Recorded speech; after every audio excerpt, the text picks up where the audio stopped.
Mas quanto aos presentes, vejam o que está escrito. Então abriram os seus tesouros e lhe deram presentes: ouro, incenso e mirra. Você já aprendeu na escola bíblica dominical que esses presentes, eles são símbolos de uma realidade espiritual.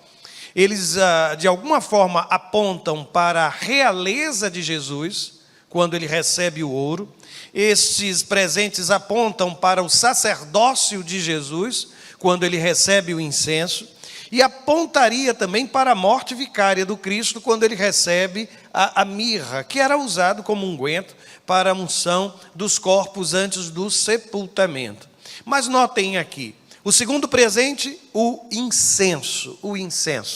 E é interessante pensar sobre essa perspectiva de Jesus enquanto nosso sacerdote, ou enquanto nosso sumo sacerdote. Daí o outro texto que esclarece muito bem isso, que é o texto de Hebreus, que eu mencionei há pouco, capítulo 4, versos de 14 a 16. Eu quero só que você recorde que o texto de Hebreus ele foi escrito para judeus que se converteram ao cristianismo. E essa gente, por algum instante, precisava ressignificar os símbolos do sagrado. E Hebreus faz isso de uma forma brilhante. Na verdade, ele chega mesmo a dizer, o autor sagrado, que tudo aquilo que está, inclusive, na chamada lei dos sacrifícios, ou das ordenanças, ou a chamada lei cerimonial, apontavam para uma realidade espiritual muito mais profunda. De que tudo que nós tínhamos dentro da lei cerimonial eram como que sombra daquilo que estava por vir. E o texto sagrado, ele faz isso, ele ressignifica todos os símbolos que aquela comunidade ao longo de sua história, aquela gente ao longo de sua história celebrou, dando-lhes agora um significado a partir da figura de Jesus. E entre estes símbolos, e entre esses elementos do sagrado, estava assim a figura do sumo sacerdote. E aí o texto começa a dizer: visto que temos um grande sumo sacerdote, Jesus, Filho de Deus, que penetrou nos céus, retenhamos firmemente a nossa confissão. Porque não temos um sumo sacerdote que não possa compadecer-se das nossas fraquezas, porém que, como nós, em tudo foi tentado, mas sem pecado. Cheguemos, pois, com confiança ao trono da graça, para que possamos alcançar misericórdia e achar graça, a fim de sermos ajudados em tempo oportuno. A grande pergunta que surge é: qual o papel do sumo sacerdote? O que significava o sumo sacerdote dentro da estrutura religiosa de Israel? Eu quero oferecer aos irmãos apenas quatro atribuições do chamado sumo sacerdote. A primeira delas: ele liderava os demais sacerdotes. Ele era como uma espécie de presidente, ele era como uma espécie de gestor. Era ele quem organizava, inclusive, a escala dos sacerdotes, e todos se reportavam ao sumo sacerdote. Uma segunda função era interpretar, usando aquelas duas pedras, Urim e Tumim, a vontade divina sobre determinado juízo, sobre determinada causa que lhe era apresentada. Uma terceira função era também julgar os casos de homicídio não intencional. Quem dava o veredito, a sentença, na verdade, era o sacerdote. Era o sumo sacerdote. Aliás, os sacerdotes em Israel, eles ocupavam algumas funções bem curiosas. Entre elas, por exemplo, eles funcionavam como que médicos para avaliar a figura do leproso, do não leproso, dizer quando era lepra, quando alguém tinha sido curado. Mas aqui eu caminho para aquela que eu acredito ser, das funções do sumo sacerdote, aquela que aponta especificamente para Jesus. Qual era? Era o sumo sacerdote que entrava no Santo dos Santos, uma vez por ano, no chamado dia da expiação. Você se lembra o que acontecia nesse dia da expiação? o sumo sacerdote, ele entrava no Santo dos Santos, naquele espaço sagrado, ele entrava, e aí diz o texto sagrado, ele precisava primeiro oferecer sacrifícios quanto aos seus próprios pecados, e assim ele pedia ao Senhor o perdão para o povo de Israel. Eu vou ler o texto bíblico porque ele é extremamente esclarecedor. Ainda no mesmo livro, Hebreus capítulo 9, versos de 6 a 7. Vejam a preocupação do autor sagrado para que aquelas pessoas conseguissem ressignificar os elementos religiosos, espirituais de seus corações. O texto diz assim: os sacerdotes entravam regularmente no lugar santo do tabernáculo. Todos os sacerdotes tinham acesso ao chamado lugar santo. Aí o texto diz para exercer o seu ministério. No entanto, somente o sumo sacerdote entrava no Santo dos Santos, uma cortina separava o Santo dos Santos, somente ele podia entrar naquele espaço. Ele entrava ali apenas uma vez por ano, e eu não posso inclusive afirmar isso, há muita gente ensinando, de que era amarrada uma corda ao pé do sacerdote, porque caso ele morresse naquele lugar, e ele tinha guizos nas pontas, na barra de sua roupa, para que se algo acontecesse, ninguém entrasse, ele era então arrastado por aquela corda, com medo do juízo divino. Há muito disso na tradição, mas você não vai encontrar no texto sagrado. Mas só para que os irmãos tenham uma ideia da importância da figura do sumo sacerdote. Aí o texto continua dizendo: e ele nunca podia entrar no Santo dos Santos sem apresentar o sangue do sacrifício que ele oferecia, primeiro por si mesmo, e depois pelos pecados que o povo havia cometido por ignorância. Então ele entrava naquele lugar, já coberto pela expiação do seu próprio pecado, e o pecado, como diz o texto sagrado, aqueles pecados que não eram intencionais pelo povo de Israel, cometidos por ignorância, e só depois a celebração do Yom Kippur de fato acontecia, o chamado dia da expiação. Aí a pergunta que a gente faz, por favor, coloque uma interrogação no final aí do ponto 2. A segunda pergunta de hoje pela manhã é essa: o que significa declarar que Jesus é o nosso sumo sacerdote? Quando nós lemos o texto, e a Bíblia me diz que quando ele nasceu, ele recebeu de presente o incenso, que apontava para o papel sacerdotal do Cristo.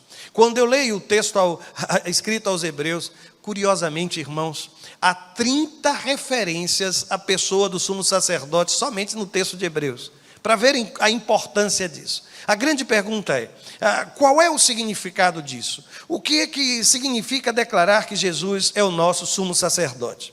No versículo 14 de Hebreus 4, aquele texto que lemos lá no início, está escrito assim: visto que temos, e eu gosto porque aqui se repete, não é somente sumo sacerdote, mas grande sumo sacerdote, Jesus, Filho de Deus. E aí o texto sagrado diz que ele penetrou onde, irmãos?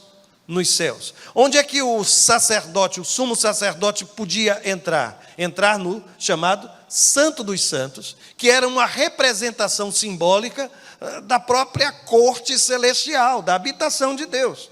Só que Jesus, ele não entra no Santo dos Santos. O texto sagrado está dizendo que ele penetra céu adentro, irmãos. É por isso que aquilo que está ensinado ao povo de Israel no Antigo Testamento, de alguma forma, apontava para Jesus. Quando você declara que Jesus é o seu sumo sacerdote, sabe o que é que está você dizer? Que ele entrou nos céus, que ele foi, sabe daquela coisa que a gente diz da ascensão de Jesus, que ele morreu, que ele ressuscitou e que ele hoje está à destra do Pai. Não é assim que nós declaramos? É exatamente isso, irmãos. Quando eu reconheço Jesus como meu sumo sacerdote, eu estou dizendo que ele está à destra do Pai. E eu vou adiante. Há uma outra característica de Jesus nesse processo. No versículo 15, a Bíblia diz: porém, falando de Jesus, que como nós, em tudo foi tentado.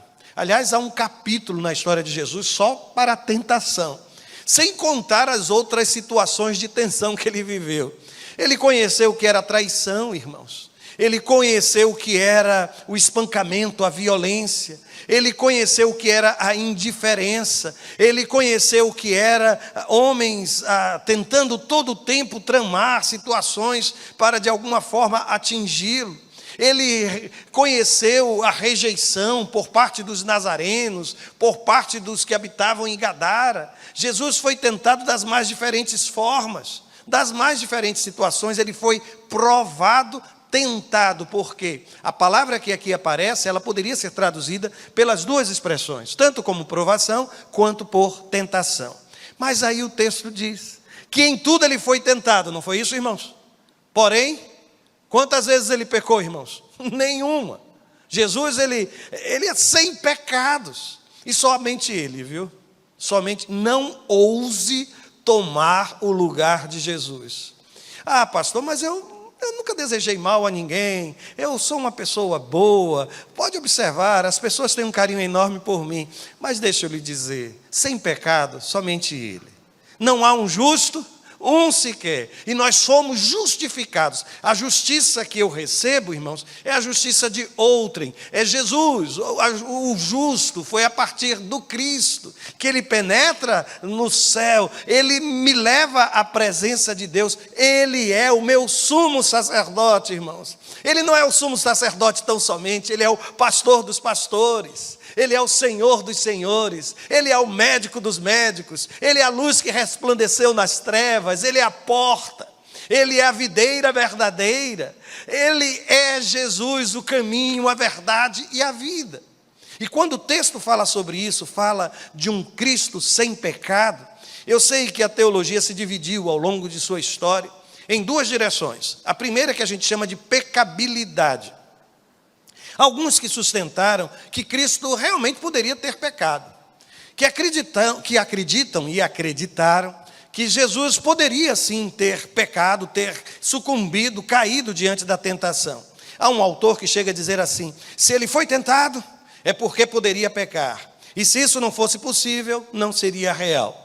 Mas existe uma outra possibilidade, que ao invés da pecabilidade, nós chamamos de impecabilidade. E quando a gente usa essa expressão, a gente está dizendo que Cristo não poderia ter pecado. Aí alguém vai dizer, então ele não era igual a mim, igual a você. Espera aí, deixa eu só lhe dizer uma coisa. Quando você foi criado, à imagem e semelhança de Deus, você não veio com pecado.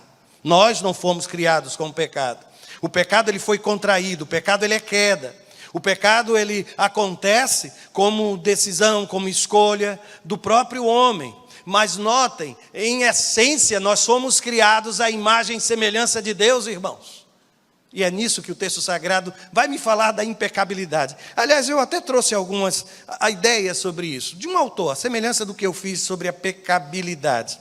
A impecabilidade não depende da ausência de tentação, mas da ausência da vontade de pecar. Se bem que existem duas formas de tentação no texto sagrado. Uma, aquela consagrada de Tiago, que chega a dizer que Deus não pode ser tentado pelo mal, mas você observa que Jesus ele carrega consigo as duas naturezas. Mas Tiago ele fala de uma tentação que vem de dentro, que nós somos tentados quando nós somos atraídos pela nossa própria concupiscência, pelo nosso próprio desejo. Mas Paulo, por diversas vezes, fala das ciladas do diabo, irmãos. Pedro chega a dizer que é como se fosse um leão em torno do povo de Deus, tentando nos destruir, criando situações de queda. O que fica claro, irmãos, é que o pecado não encontrou no coração de Jesus aquilo que encontra no meu e no seu coração, esse desejo do mal, essa sedução pelo erro, ou essa sedução pelo prazer, pela glória humana. Jesus não teve isso, tanto que Satanás disse, olha, eu vou te dar todos os reinos da terra. Jesus disse, não. Olha, você tem fome, é um instinto humano, ter fome, ter sede, buscar prazer, são coisas do instinto humano. Ele disse, não. E ele continua, olha, pode saltar do pináculo do templo. O ser humano tem uma sede de glória, de coisas tão especiais. Jesus disse, não. Porque não encontra dentro do Cristo, de Jesus de Nazaré, esse desejo para ser alimentado. Eu ouvi há muito tempo atrás uma ilustração, talvez até eu já tenha trazido essa imagem para os irmãos. Mas, por favor, pense em uma coisa que o irmão não consegue resistir. Eu estou falando de comida, viu, gente?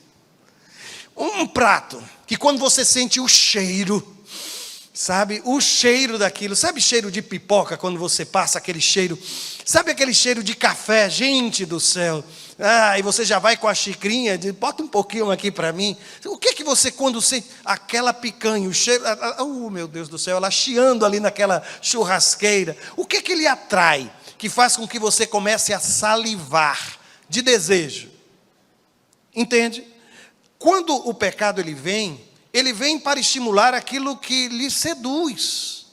Satanás, irmãos, pense numa coisa que o irmão não gosta, que só de sentir o cheiro tem até ânsia de vômito, sai daquele lugar. Eu conheço gente que detesta, não gosta de leite, aliás, recentemente eu ouvi uma coisa dessa, só o cheiro já traz ânsia de vômito para aquela criatura. Jiló, eu sei que tem gente que gosta, mas não é todo mundo, não é, meus irmãos? Divide, não é? A humanidade é dividida entre os que gostam de Jiló e os que não gostam de Jiló. Deixa eu só fazer uma pergunta. Aqui, quem gosta de Jiló, levanta a mão para ver. Cuidado com essa gente, cuidado com essa gente. Viu? Amigos, viu? Somos amigos, é só uma brincadeira. Mas é verdade, irmãos. Então, imaginem, se você for tentado, e Satanás colocar diante de você um prato de Jiló, vai perder o tempo, irmãos. Isso não vai me estimular a nada. Eu vou sair dali e nem vou precisar orar por isso. Senhor, me dá forças para resistir a este prato de Jiló. Ninguém vai orar em relação a isso, mas faça um regime para ver. Aí vem aquele bolo. Bolo é minha fraqueza, viu, irmãos? E eu gosto de bolo sem recheio, bolo de café, aquele bolo gostoso, sabe? Aí a pessoa, você está de regime, aí coloca um pedaço de bolo desse na sua frente.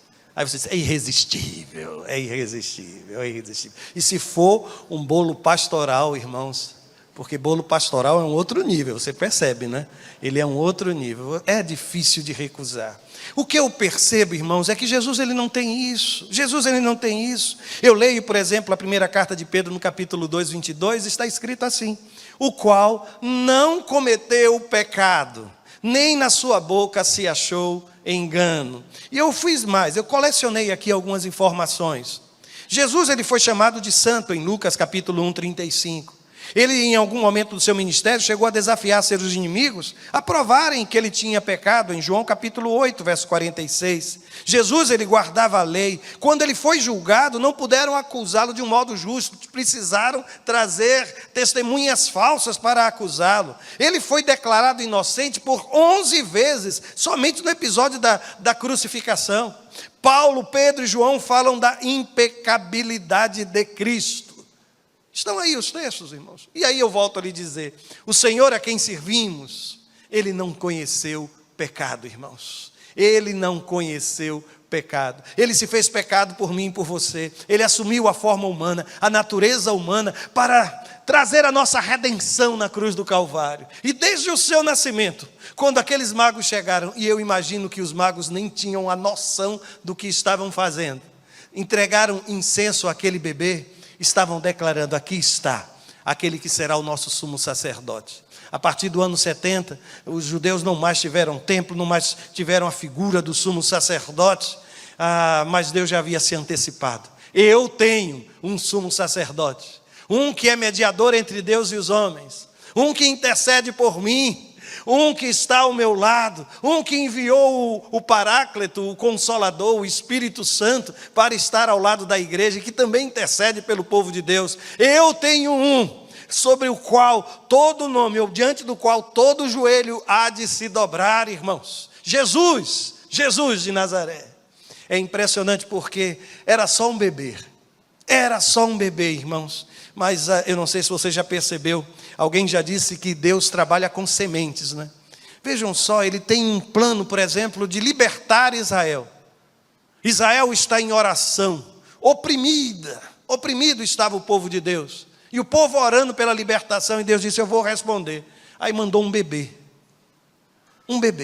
Deus trabalha com processos, irmãos. Deus trabalha com processos. E às vezes as respostas de Deus vêm para você e para mim na forma de um bebê. Aí vem lá o Simeão, vê aquele menino e diz, já vi a salvação. Você vê somente uma nuvem do tamanho da mão de um homem lá no horizonte. lá vem chuva. Deus está me respondendo. Eu preciso olhar para o bebê nascido, não com um olhar romântico, irmãos. Sabe, aquela imagem ela é tão bonita, a gente quer levar aquele presépio para casa, e a gente arma presépio em casa, nos lugares. Aliás, eu carrego comigo uma grande tristeza.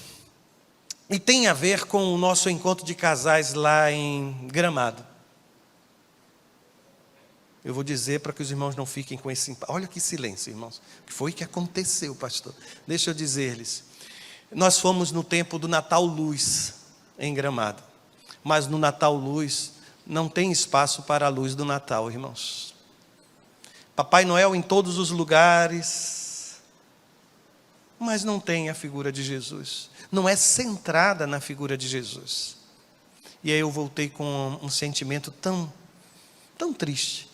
É tudo muito bonito, eu vou dizer-lhes, é muito bonito, para crianças maravilhoso, maravilhoso. Mas tem imitação de neve, tem árvores por todos os lugares, tem Papai Noel, duendes, oficina de brinquedos, isso, aquilo, mas a figura de Jesus enquanto centro da celebração, ela não existe. Ela não existe. Mas deixa eu voltar para cá. Eu quero apresentar a você algumas conclusões de tudo isso que estou a dizer hoje. Primeiro, não atribua a homem algum o papel que só Jesus pode exercer em sua vida. Nem pastor, nem sacerdote. Essa semana eu vi um camarada sendo apresentado para uma conferência, ele ia ser o orador. Meu Deus, desfilaram tantos títulos do homem antes de passar a palavra àquela criatura, que eu fiquei, meu pai, a quarta pessoa da Trindade, só pode ser, sabe? Mas eu vou dizer-lhes, olha, homem nenhum, pastor nenhum morreu por você na cruz do Calvário. Por isso, quando você recua da sua fé, abre mão da sua fé, porque alguém lhe trouxe algum desconforto, eu vou lhe dizer, não foi ele que morreu por você. Não é a ele que você deve devoção, absolutamente. Restaure o seu coração imediatamente. Porque seja como boa influência ou como má influência, como motivo de fortalecimento da fé ou motivo de desistir da fé, homem nenhum pode assumir este lugar. Somente Jesus, somente Jesus. E eu digo isso aqui com muito carinho, porque eu reconheço que há alguns que creem que homens podem ser impecáveis, porque se assentaram numa cátedra. Na cátedra de Pedro. Mas nós, diz o texto sagrado, nós temos plena confiança para entrar no Santo dos Santos pelo sangue de Jesus, por um abriu, por meio do véu, isto é, do seu corpo. Temos, pois, um grande sacerdote sobre a casa de Deus, porque quando Jesus ele entra, irmãos, lá nos céus, eu não sei se você se recorda, mas por ocasião da crucificação, este véu que separava o santo do Santo dos Santos, ele foi o quê, irmãos? Rasgado, e ele foi rasgado, diz o texto sagrado, de cima para baixo, não foi de baixo para cima, mas para dizer a mim e a você, que aquilo que nos separava de Deus, foi destruído pelo sangue de Jesus. Nós temos sim, acesso ao Pai, pelo sangue vertido na cruz do Calvário, temos. A segunda observação que preciso fazer ao final, é de que através de Jesus todos nós temos acesso a Deus. E eu acho lindo a forma carinhosa com que o escritor sagrado se dirige àquela igreja. Ele diz assim, olha, cheguemos, pois, com confiança ao trono da graça. Não deixa de ser trono. Ele continua sendo soberano, ele continua sendo Senhor. Mas aquela gente foi ensinada a manter distância de Deus. O sacerdote entra no santo, o sumo sacerdote no Santo dos Santos, e a gente fica lá no pátio. A gente não pode se aproximar para falar com Deus, até para pedir perdão por algo que eu fiz, eu tenho que pedir para alguém que faça isso por mim. Eles estavam perdidos, aí vem o texto sagrado e diz, não se preocupem com isso. Eu sei que vocês cresceram, vendo essa figura intocável, o Santo dos Santos, o lugar inacessível, mas não. Todos nós agora temos acesso a Deus. E aí a gente precisa, diz o texto, começar um movimento.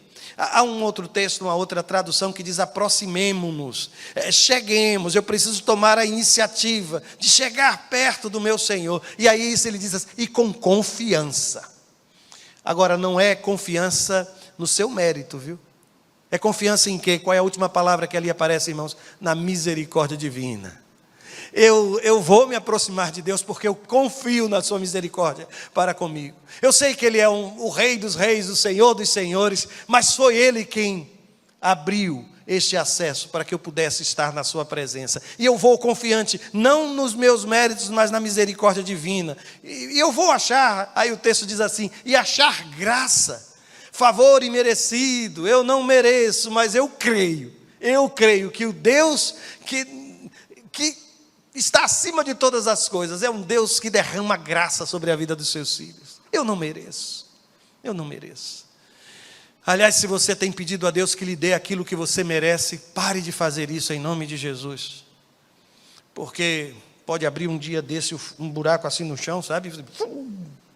E é quente lá, viu? Me disseram que é muito quente aquele lugar. Não vá. Você já está reclamando do calor aqui. Tem gente reclamando do calor aqui. Por mais quente que seja, isso aqui ainda não é o inferno, irmãos. É mais do que isso, Eu fui em uma cidade que, eu não vou dizer nem o nome da cidade para não ser indelicado, mas a criatura que é de lá, virou para mim e disse assim, pastor, aqui só tem uma diferença do inferno, é que aqui tem muriçoca, tem mosquito. Eu disse, você não sabe, porque lá diz que tem um bichinho também, né, gente? Vai que está numa muriçoca lá, né, gente? Potencializada pelos poderes infernais. Porque imagina, uma muriçoca daquele tamanho, faz aqueles unidos e nos perturba. Imagina se ela fosse maior, gente. Meu Deus, amplificada, né, com a caixa de som embutida. Meu Jesus Cristo. Pois bem, aí o texto diz, e achar graça, a fim de sermos ajudados em tempo oportuno. Sabe aquele momento em que você precisa clamar, você precisa ter confiança que o caminho está aberto. E aqui, quando você se aproxima de Deus, você recebe a sua misericórdia e graça. Por isso, a última palavra de hoje, creia na compaixão de Deus. Eu vou repetir, creia na compaixão de Deus. No versículo 15 está dizendo assim, porque não temos um sumo sacerdote que não possa compadecer-se das nossas fraquezas. A instituição do sumo sacerdócio em Israel, especialmente depois do exílio, e nos dias de Jesus, terrível, você tem 2 sumos sacerdotes, prova do que foi a política, à medida em que a religião se envolveu com a política, os interesses políticos. Sabe, tinha gente que se sentava na cadeira de um sumo sacerdote, mas que não sabia o que era ser compassivo, misericordioso. Sabe aquela coisa de instituição demais e pouco evangelho? Sabe aquela coisa de legalismo demais e pouca misericórdia? Ontem eu fiquei a pensar, quando tomamos a decisão, viu, Lete, de esperar a sua chegada. Eu disse, gente, não esperar é excesso de legalismo e ausência de amor, de fraternidade, de comunhão, de graça, de misericórdia. Eu imagino que, quem sabe, alguém poderia dizer, não pôde vir, deixa para outra vez, porque já... Que é isso? Às vezes onde tem religião é um negócio muito perigoso, sabe, irmãos? Perigosíssimo. Mas eu vou voltar para aqui. O texto está dizendo que nós não temos um sumo sacerdote que não possa se compadecer. Ele não está preocupado com a função, ele não está preocupado com o título. Jesus, ele é compassivo. Aliás, e eu quero terminar com esse texto de Hebreus capítulo 2, 18, que a Bíblia diz assim, porque tendo em vista o que ele mesmo sofreu quando tentado, ele sabe o que sofre alguém quando tentado. Sabe, irmãos. Ele sabe o que é imobilidade. Acho que foi na quarta-feira ou quinta-feira, eu já nem me lembro mais muita coisa, entre elas essas questões de dias. Mas eu fui participar de um encontro de oração com alguns que são de Recife, e eles têm um ministério com pessoas com deficiência. E eu deveria ter ficado calado naquela tarde, precisava muito mais ouvir. Porque ali estavam alguns cadeirantes, um que perdeu as 2 pernas num acidente de trem, inclusive. A irmã da Vera estava também, a Ingrid estava também participando daquele encontro, da Vera Monteiro. Eu vi que havia um outro cadeirante. Aquele que organiza o grupo, ele não enxerga, ele é deficiente visual, ele é cego. A esposa dele também é uma pessoa com deficiência. Mas Deus estava ali presente, sabe, irmãos? E um dos momentos mais impressionantes foi quando ele convidou uma senhora para orar. E depois ele disse assim: pastor, mas ela não tem nenhum movimento, ela só consegue mover os olhos. Ela foi vítima dela e com o passar do tempo chegou a essa situação. Mas com os olhos ela tem um computador onde ela consegue escrever. E aí eu fiquei aguardando como seria a oração. A voz não era a voz dela, a voz era do computador. Mas ela fez a oração que eu nunca mais vou esquecer. Ela orou com os olhos, irmãos. Somente com os olhos. E aí eu fico pensando, será que Jesus sabe o que é esse sofrimento? Você se lembra do tempo em que ele ficou crucificado, as horas que se passaram sem que ele pudesse mover? Sabe, você já sentiu o suor escorrendo sobre o seu rosto e uma vontade louca de limpar o seu rosto, de enxugar só o seu suor? Agora imagina as gotas de sangue, a dor, o desconforto, a dificuldade de respirar de Jesus naquela posição, sem poder mover-se. Ele sabe o seu sofrimento e o meu sofrimento. Ele conhece, irmãos. Ele sabe o que é ser tratado de maneira injusta. Ele sabe o que é ser alvo do ódio de pessoas para as quais a gente jamais ofereceu qualquer mal. Ele sabe o que é a dor, ele sabe o que é o sofrimento. E aí o texto sagrado diz que, tendo em vista o que ele mesmo sofreu quando tentado, escute isso, ele é capaz de socorrer aqueles que também estão sendo tentados. Ele é o nosso socorro bem presente na angústia, irmãos. O Cristo é tudo quanto eu e você precisamos. Nós temos um sumo sacerdote, alguém que se compadece das minhas dificuldades, das suas dificuldades, alguém cujo olhar é um olhar de compaixão para com seus filhos. Eu quero lhe dizer, é Natal, entregue a Jesus incenso, reconheça que Jesus é o seu sacerdote. Reconheça que Ele é o único mediador entre você e Deus, e que Ele é bastante, que Ele é sem pecado, e Ele tem sim aberto todas as portas e criado um caminho para que eu e você, com confiança, possamos nos aproximar de Deus. Quer fazer isso? Feche seus olhos e ofereça em oração o incenso ao Senhor. Diga: Senhor, eu quero declarar que Tu és o sumo sacerdote da minha vida. Sabe aqueles pecados que o povo de Israel esperava chegar o dia da expiação para tirar a culpa dos seus ombros? Você pode fazê-lo agora, buscando a face de Deus em oração, dizendo: Senhor, liberta-me da culpa. Apaga as minhas transgressões, perdoa os meus pecados.